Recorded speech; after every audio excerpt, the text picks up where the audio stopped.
আসসালামু আলাইকুম স্যার। জি ওয়ালাইকুম আমার আসসালাম রাহমাতুল্লাহ। জামাতে, জি বলুন, কোথাতে বলছেন? জি, দুবাই থেকে বলছি। হুম, কোথায়? দুবাই থেকে, দুবাই। দুবাই, মাশাআল্লাহ, বলেন।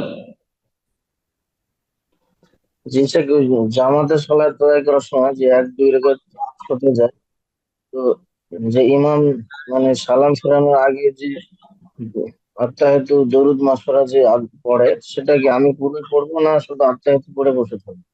শেষ পর্যন্ত পড়তে থাকবেন, নীরব থাকবেন না। ইমাম ইবনে ওয়াসিম রাহিমাহুল্লাহ বলছেন, লা সুকুতা ফিস সালাহ, সালাতে নীরবতা নেই। হয় শুনবেন, যদি শোনার যেমন সূরা পড়ছে ইমাম, তাহলে শুনবেন সূরা ফাতিহা পড়ে নেওয়ার পরে। আর বাকি কোথাও নীরব হয়ে চুপচাপ দাঁড়িয়ে আছেন, বসে আছেন, হ্যাঁ, এমনটা নেই। সুতরাং আত্মাহাত পড়ার পরে ইমাম দরুদ পড়ছে, দোয়া মাসুরা পড়ছে, আর আপনি চুপ বসে থাকবেন?